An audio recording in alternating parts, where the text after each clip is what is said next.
Avez-vous déjà réfléchi à pourquoi nous croyons certaines choses sur la Bible qui, en réalité, n'y figurent pas du tout? C'est incroyable de voir à quel point certaines traditions sont devenues si ancrées que nous les acceptons sans jamais les remettre en question. Aujourd'hui, je vais vous révéler 6 traditions que vous avez probablement toujours pensé être bibliques, mais qui vont vous surprendre. Préparez votre cœur, ouvrez votre esprit et prenez votre Bible. Plongeons ensemble pour découvrir ce qui est vraiment écrit dans la parole de Dieu et ce qui relève simplement de la tradition populaire. 1. Le péché originel et la pomme. Quand nous pensons au jardin d'Éden, l'une des premières images qui nous vient en tête est celle d'Ève croquant dans une pomme rouge et juteuse, n'est-ce pas? Cette scène a été représentée dans d'innombrables peintures, films et livres au fil des siècles. Mais saviez-vous que la Bible ne mentionne jamais que le fruit défendu était une pomme? Dans Genèse 3h6, il n'est question que du fruit de l'arbre. Le texte dit: La femme vit que l'arbre était bon à manger et agréable à regarder, et qu'il était précieux pour ouvrir l'intelligence. Elle prit de son fruit, en mangea et en donna aussi à son mari, qui était avec elle, et il en mangea. Genèse 3h6. L'origine de cette interprétation remonte à la traduction latine de la Bible, la Vulgate, où le mot malum peut signifier à la fois mâle et pomme. Cette ambiguïté linguistique, combinée au symbolisme de la pomme dans la culture romaine, a influencé les artistes et interprètes médiévaux. En réalité, l'essence du récit biblique ne réside pas dans le type de fruit, mais dans la désobéissance d'Adam et Ève au commandement de Dieu. Dans Genèse 2, 16-17, Dieu dit clairement: Tu peux manger les fruits de tous les arbres du jardin. Mais tu ne mangeras pas de l'arbre de la connaissance du bien et du mal, car le jour où tu en mangeras, tu mourras. Certains érudits suggèrent que le fruit aurait pu être une grenade, une figue ou même une datte, des fruits courants dans la région du croissant fertile, où le jardin d'Éden est traditionnellement situé.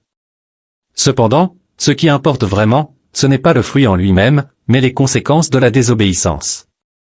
Le véritable fruit défendu était le choix de ne pas faire confiance à Dieu et de chercher la sagesse et le pouvoir indépendamment de lui. Comme le rappelle Romains 5h19. Par la désobéissance d'un seul homme, beaucoup ont été rendus pécheurs. De même, par l'obéissance d'un seul, beaucoup seront rendus justes. 2. Les 3 rois mages. Chaque Noël, nous voyons la scène traditionnelle des 3 rois mages portant des couronnes dorées, chevauchant des chameaux et suivant l'étoile de Bethléem pour offrir des cadeaux à l'enfant Jésus. Mais préparez-vous à être surpris, la Bible ne mentionne jamais qu'ils étaient 3, qu'ils étaient des rois, ni même leur nom Melchior, Gaspard et Balthazar. Voyons ce que dit réellement Matthieu 2, 1-2. Jésus étant né à Bethléem en Judée, au temps du roi Hérode, des mages d'Orient arrivèrent à Jérusalem et dirent: Où est le roi des Juifs qui vient de naître? Nous avons vu son étoile en Orient et nous sommes venus pour l'adorer. Le texte biblique utilise le mot grec mago, mage, qui désigne des savants ou des astronomes, probablement originaires de la Perse ou de Babylone, des régions connues pour leurs études des étoiles et des prophéties. Une forte tradition d'étude des étoiles. L'idée qu'ils étaient des rois est apparue bien plus tard, basée sur des interprétations de prophéties comme Ésaïe 60. Les nations marcheront à ta lumière, et les rois à la clarté de ton aurore. Le nombre 3 vient probablement des 3 cadeaux mentionnés, l'or, l'encens et la myrrhe. Mais il aurait pu y avoir 2 mages apportant 3 cadeaux, ou 10 mages apportant 3 types de cadeaux. La Bible ne précise tout simplement pas. Et voici un autre détail intéressant: lorsque les mages sont arrivés, Jésus n'était plus dans la crèche. Matthieu 2h11 dit: Ils entrèrent dans la maison, virent le petit enfant avec Marie, sa mère. Voyez, il était dans une maison, pas dans une étable. Les chercheurs pensent que les mages sont arrivés plusieurs mois, voire plusieurs années après la naissance de Jésus. Les cadeaux qu'ils ont apportés étaient extrêmement significatifs. L'or représentait la royauté. L'encens symbolisait la divinité, utilisée dans le culte. La myrrhe, souvent utilisée pour embaumer les corps, annonçait le sacrifice de Jésus. Comme le dit Psaume 72, 10-11. Les rois de Tarsis et des îles apporteront des présents, les rois de Séba et de Saba offriront des dons. Tous les rois se prosterneront devant lui, toutes les nations le serviront. Appel à l'action interactif. Vous aimez ces révélations? Commentez ci-dessous laquelle de ces découvertes vous a le plus surpris jusqu'à présent. Et n'oubliez pas de partager cette vidéo avec cet ami qui adore découvrir des curiosités bibliques. L'élément le plus important dans cette histoire n'est pas le nombre de mages ni s'ils portaient des couronnes. Ce qui compte vraiment, c'est qu'ils représentent les premiers gentils, non-juifs, à reconnaître et à adorer Jésus comme roi. Ils ont voyagé de loin, suivant une étoile, guidés par leur foi pour trouver et adorer le Sauveur. Cette histoire nous enseigne la persévérance dans la recherche de Jésus, même lorsque le chemin est long. Comme le dit Jérémie 29, 13. Vous me chercherez et vous me trouverez, si vous me cherchez de tout votre cœur. 3. Marie-Madeleine, une prostituée. L'une des idées les plus répandues sur les personnages bibliques est que Marie-Madeleine était une prostituée avant de rencontrer Jésus.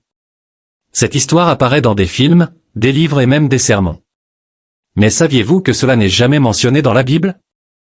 Que savons-nous vraiment de Marie-Madeleine? Luc 8h2 nous dit. Marie, appelée Madeleine, de laquelle étaient sortis 7 démons. Elle était une femme originaire de Magdala, une ville prospère sur les rives de la mer de Galilée. Jésus l'a libérée d'une oppression spirituelle sévère. La confusion a commencé lorsque les gens ont mélangé 3 histoires différentes. Marie-Madeleine. La femme pécheresse qui a oint les pieds de Jésus avec du parfum, Luc 7, 36-50. Et Marie de Béthanie, sœur de Marthe et de Lazare. Ce sont 3 femmes différentes qui, au fil des siècles, ont été à tort fusionnées en une seule. En réalité, Marie-Madeleine était une disciple dévouée de Jésus.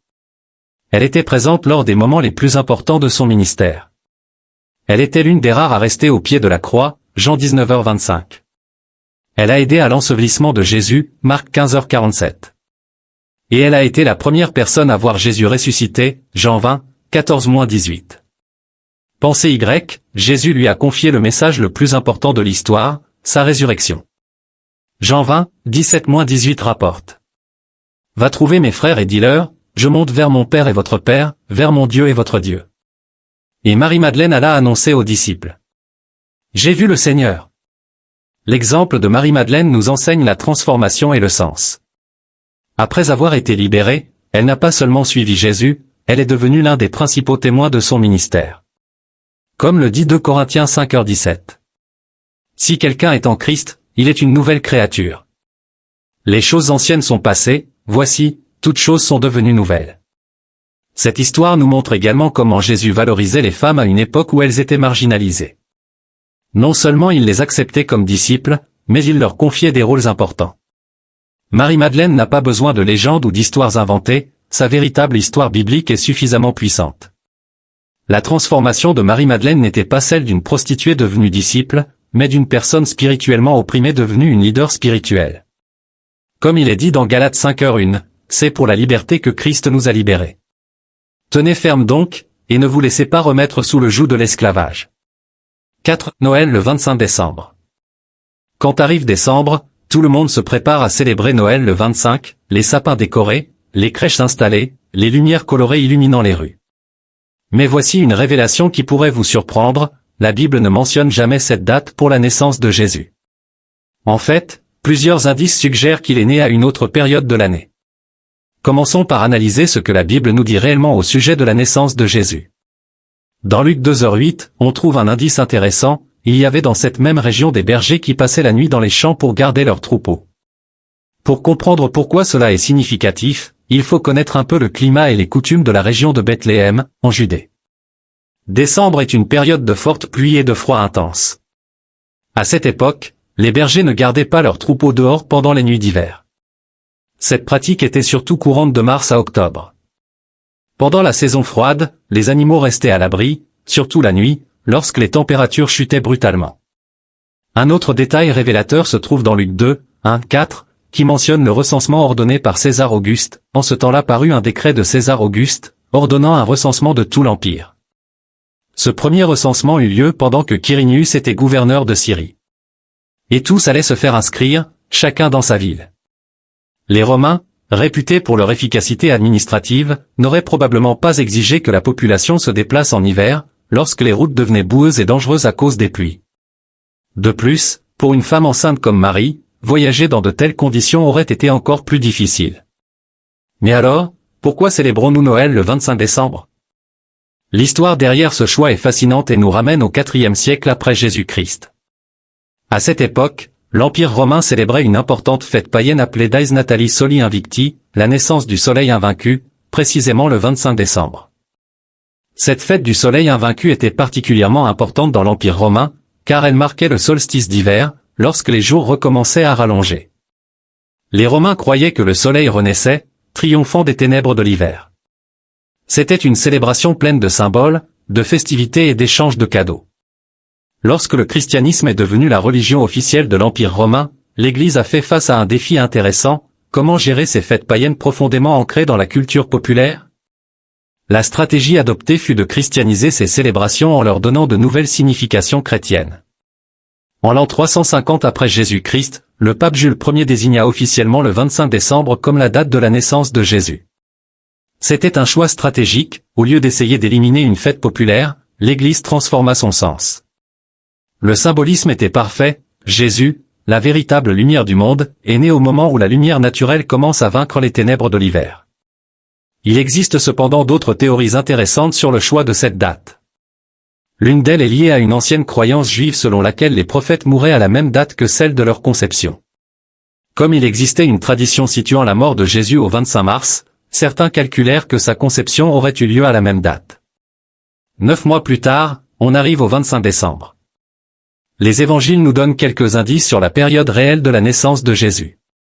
Dans Luc 1, nous apprenons que Jean-Baptiste est né 6 mois avant Jésus. Le texte mentionne également que Zacharie, le père de Jean, était en service dans le temple lorsqu'il reçut l'annonce de la grossesse d'Élisabeth.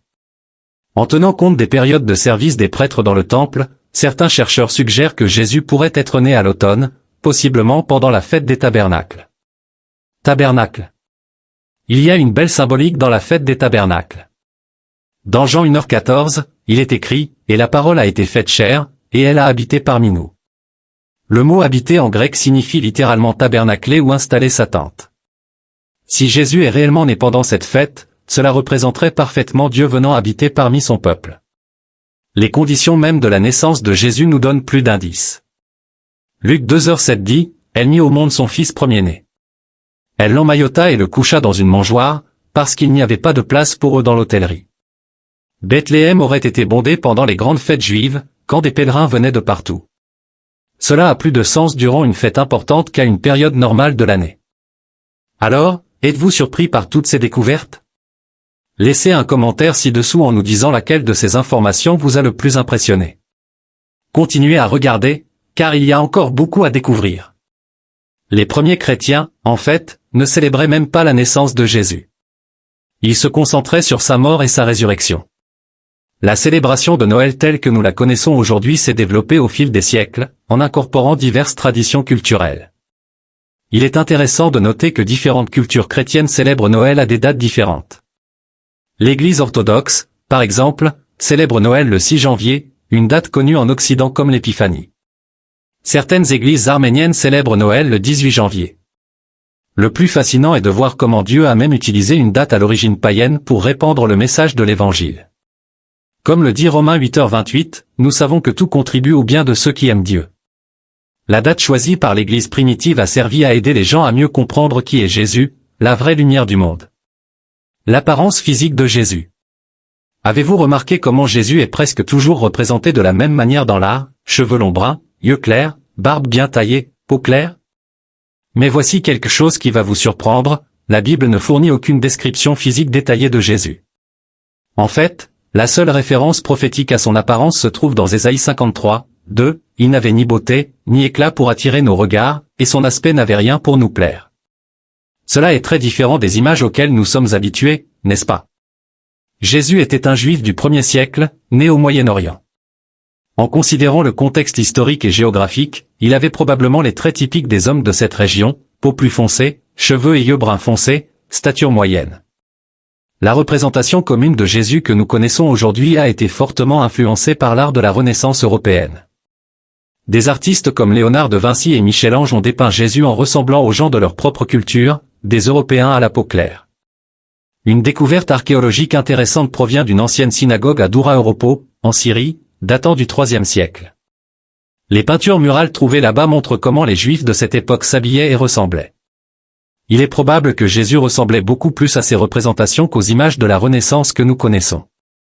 Paul nous donne un indice important dans Philippiens 2h7, il s'est dépouillé lui-même, en prenant une forme de serviteur, en devenant semblable aux hommes. Il a choisi d'avoir une apparence ordinaire, s'identifiant pleinement à ceux qu'il est venu sauver. Dans la culture de Jésus, les hommes avaient généralement les cheveux courts. Paul mentionne même dans 1 Corinthiens 11h14, la nature elle-même ne nous enseigne-t-elle pas que c'est une honte pour un homme de porter de longs cheveux? Cela suggère que Jésus n'avait probablement pas les cheveux longs que l'on voit souvent dans les peintures. En tant que charpentier, en grec tecton, ce qui peut aussi signifier constructeur ou artisan, Jésus avait probablement un corps robuste dû au travail physique. Il a réussi à survivre à une flagellation sévère avant la crucifixion, ce qui témoigne d'une constitution physique résistante. Le plus fascinant est que l'absence de description physique de Jésus nous aide à comprendre que son message et son sacrifice sont universels. Comme le dit Galates 3h28, il n'y a plus ni juif ni grec, il n'y a plus ni esclave ni libre, il n'y a plus ni homme ni femme, car vous êtes tous un en Jésus-Christ. De nos jours, des scientifiques médico-légaux ont tenté de reconstituer l'apparence d'un homme juif typique du 1er siècle en Judée. Le résultat est très différent des images traditionnelles, un homme de stature moyenne, environ 1,70 m, à la peau bronzée, aux cheveux courts foncés et à la barbe, conformément aux standards juifs de l'époque. Les anges avec des ailes et des halos. Quand nous pensons aux anges, nous imaginons immédiatement de magnifiques êtres avec de grandes ailes blanches et des halos dorés brillant au-dessus de leur tête. Cette image est partout, peinture, film, décoration de Noël. Mais vous serez surpris de découvrir que la Bible décrit les anges de manière très différente. Dans la plupart de leurs apparitions bibliques, les anges se présentent comme des hommes ordinaires. Dans Genèse 18, lorsque 3 anges rendent visite à Abraham, ils ont une apparence si normale qu'il les prend d'abord pour de simples voyageurs. Dans Hébreux 13h2, nous sommes rappelés, n'oubliez pas l'hospitalité, car en la pratiquant, certains ont accueilli des anges sans le savoir. Les seuls êtres angéliques décrits avec des ailes dans la Bible sont les chérubins et les séraphins. Dans Ésaïe 6h2, les séraphins sont décrits avec 6 ailes, avec 2, ils se couvraient le visage, avec 2 autres, ils se couvraient les pieds, et avec 2, ils volaient. Tabernacle, une belle symbolique. Dans Jean 1h14, il est écrit, le Verbe s'est fait chair et il a habité parmi nous. Le mot « habiter » en grec signifie littéralement « tabernacler » ou « dresser sa tente ». Si Jésus est réellement né pendant cette fête, cela représenterait parfaitement Dieu venant demeurer parmi son peuple. Les conditions mêmes de la naissance de Jésus nous donnent plus d'indices. Luc 2h7 déclare, « Elle mit au monde son fils premier-né, il n'y avait pas de place pour eux dans l'hôtellerie. » Bethléem aurait été bondé lors des grandes fêtes juives, quand des pèlerins venaient de partout. Cela semble plus logique pendant une fête importante qu'à un moment ordinaire de l'année. Alors, êtes-vous surpris par toutes ces découvertes? Laissez un commentaire ci-dessous pour nous dire laquelle de ces révélations vous a le plus marqué. Continuez de regarder, car bien d'autres surprises vous attendent. Les premiers chrétiens et la célébration de Noël. Les premiers chrétiens, en fait, ne célébraient pas la naissance de Jésus. Ils se concentraient sur sa mort et sa résurrection. La célébration de Noël, telle que nous la connaissons aujourd'hui, s'est développée au fil des siècles, intégrant diverses traditions culturelles. Il est intéressant de noter que différentes cultures chrétiennes célèbrent Noël à des dates différentes. Par exemple, l'Église orthodoxe célèbre Noël le 6 janvier, une date connue en Occident comme l'Épiphanie. Certaines églises arméniennes célèbrent Noël le 18 janvier. Le plus fascinant est de voir comment Dieu a même utilisé une date à l'origine païenne pour diffuser le message de l'Évangile. Comme le dit Romains 8h28, nous savons que tout concourt au bien de ceux qui aiment Dieu. La date choisie par l'Église primitive a servi à aider les gens à mieux comprendre qui est Jésus, la véritable lumière du monde. L'apparence physique de Jésus. Avez-vous déjà remarqué comment Jésus est presque toujours représenté de la même manière dans l'art? Cheveux longs et bruns, yeux clairs, barbe bien taillée, peau claire. Mais voici quelque chose qui va vous surprendre, la Bible ne donne aucune description physique détaillée de Jésus. En fait, la seule référence prophétique à son apparence se trouve dans Ésaïe 53, 2, « Il n'avait ni beauté ni éclat pour attirer nos regards, et son aspect n'avait rien pour nous plaire. » Cela contraste fortement avec les images auxquelles nous sommes habitués. Jésus était un juif du 1er siècle, né au Moyen-Orient. Compte tenu du contexte historique et géographique, il avait probablement des traits typiques des hommes de cette région, peau foncée, cheveux et yeux bruns foncés, stature moyenne. Les représentations actuelles de Jésus proviennent en grande partie de l'art de la Renaissance européenne. Des artistes comme Léonard de Vinci et Michel-Ange ont dépeint Jésus ressemblant aux personnes de leur propre culture, des Européens à la peau claire. Un indice intéressant vient d'une découverte archéologique dans une ancienne synagogue à Doura Europo, en Syrie, datant du IIIe siècle. Les fresques trouvées là-bas montrent comment les Juifs de cette époque s'habillaient et ressemblaient. Il est probable que Jésus ressemblait davantage à ces représentations qu'aux images de la Renaissance. Dans Philippiens 2h7, Paul nous donne un indice important, il s'est dépouillé lui-même, en prenant une forme de serviteur. Jésus a choisi une apparence ordinaire, s'identifiant pleinement à ceux qu'il est venu sauver. Dans la culture de Jésus, les hommes avaient généralement les cheveux courts. Paul mentionne même dans 1 Corinthiens 11h14 que la nature elle-même nous enseigne que c'est une honte pour un homme de porter de longs cheveux. Cela suggère que Jésus n'avait probablement pas les longs cheveux que nous voyons souvent dans les peintures. En tant que charpentier ou tekton en grec, un terme qui peut aussi signifier constructeur ou artisan, Jésus avait probablement un corps robuste en raison du travail physique. Sa capacité à endurer une flagellation sévère avant la crucifixion témoigne d'une constitution physique résiliente. Le plus fascinant, c'est que l'absence de description physique de Jésus nous aide à comprendre que son message et son sacrifice sont universels. Comme le dit Galates 3h28, il n'y a plus ni juif ni grec, ni esclave ni homme libre, ni homme ni femme, car vous êtes tous un en Jésus-Christ. Les anges, ailes et auréoles. Quand on pense aux anges, on imagine immédiatement de magnifiques êtres avec de grandes ailes blanches et des auréoles dorées. Cette image est omniprésente dans les peintures, les films et les décorations de Noël. Mais vous serez surpris de découvrir que la Bible décrit les anges de manière très différente. Dans la plupart des apparitions bibliques, les anges se présentent comme des hommes ordinaires. Dans Genèse 18, lorsque 3 anges visitent Abraham, ils paraissent si normaux qu'ils les traitent d'abord comme de simples voyageurs. Les seuls êtres angéliques décrits avec des ailes dans la Bible sont les chérubins et les séraphins. Dans Ésaïe 6h2, les séraphins sont décrits avec 6 ailes, avec 2, ils se couvraient la face, avec 2, ils se couvraient les pieds, et avec 2, ils volaient. Quant aux chérubins, ils apparaissent dans le tabernacle et le temple avec 2 ailes, mais ils sont très différents des petits anges mignons que nous voyons souvent. Et les auréoles? Pas une seule mention dans la Bible. Ce symbole provient de l'art gréco-romain, où des cercles de lumière étaient utilisés pour représenter la divinité ou la puissance surnaturelle. Lorsque les anges apparaissent dans la Bible, les réactions des gens sont souvent de la peur. Dans Luc 2h9, quand un ange apparaît au berger, il est écrit, « Ils furent saisis d'une grande crainte ». C'est pourquoi les anges disent presque toujours en premier, « N'ayez pas peur ». Il existe une hiérarchie angélique mentionnée dans la Bible.